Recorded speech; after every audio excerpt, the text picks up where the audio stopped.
Қайырлы күн, құрметті әріптестер. Сіздерді келіп жеткен мерекелеріңізбен құттықтаймын.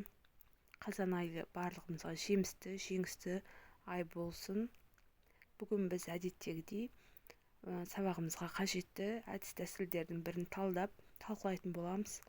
Оған керекті көрнекіліктерді де талдаймыз. Мұқият болуларыңызды сұраймын.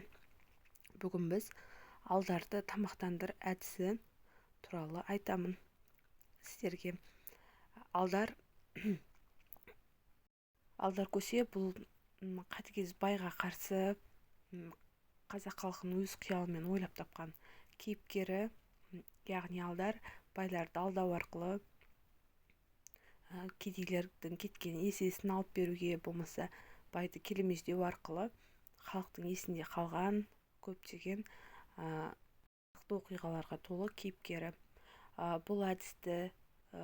Бұл әдіс үшін сізге алдардың макеті және бауырсақтың орнына құрттарды пайдалансаңыз болады.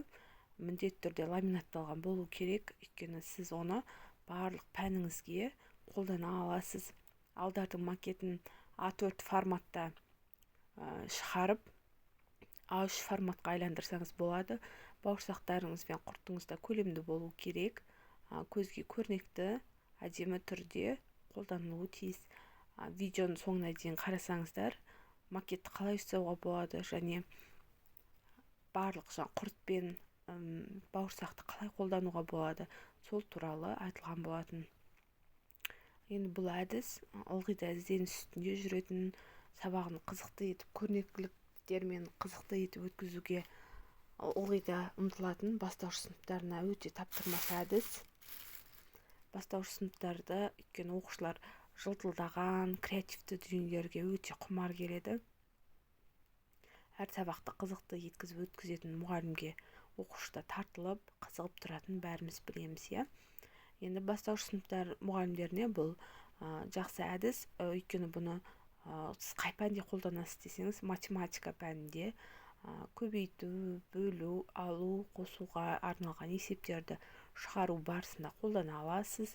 Және де әліппе сабағында буындап оқуға таптырмас әдіс, өйткені буын қазіргі бірінші сыныптың этапында қазір буындап оқуды, әріптерді бір-біріне жалғауды үйреніп жатыр. Соған қиналатын оқушылар үшін бұл таптырмас керемет әдіс. Әдебиеттік оқу пәнінде қазақ халқының кейіпкерлерінде осы алдар көсе туралы өтетін болады. Сонда да сол кезде осы алдардың макетін пайдаланған өте жақсы деп ойлаймын. Жаралыстану, дүниетану пәндерінде сабақты қорытындылау үй тапсырмасын сұрау кезінде де емін-еркін пайдалана аласыз. Өз фантазияңызға қарай, өз оқушыларыңыздың қабілетіне қарай, өз сыныбыңыздың санына қарай, үлгеріміне қарай өзгертіп емін-еркін пайдалана аласыз.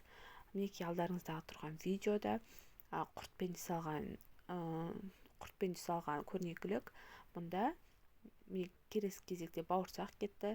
Алдардың жасалған макетіне бала оқи отырып дұрыс жауап берсе, алдарды тамақтандырады. Егер дұрыс жауап бере алмаса, алдар тамақтанбайтын болады. Яғни бұл бала тарапынан біреуге деген қамқорлық, жанашырлықты үйрену, қамқорлық көрсету болып табылады.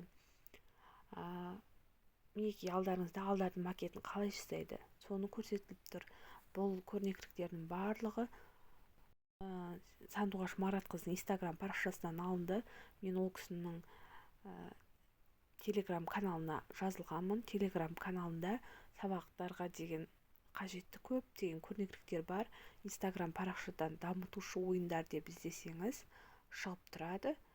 Келесінде бұл жерде жаңа атап өткенде әліппе пәні бойынша балаларды буындап оқуға үйретіп жатыр. Яғни бауырсақтарды дарға жазылған буын сөздерді оқып, балалар дұрыс жауап беріп отыр. Назарларыңызға рахмет.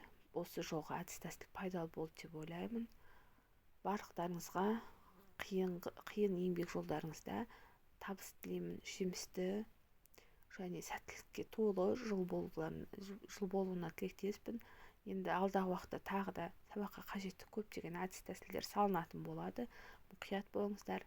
Каналдың парақшасын қарасаңыздар, көптеген сабақтарыңызға қажетті, бастауыш сыныптарға және жоғары сыныптарға қажетті видеолар жүктелген болатын.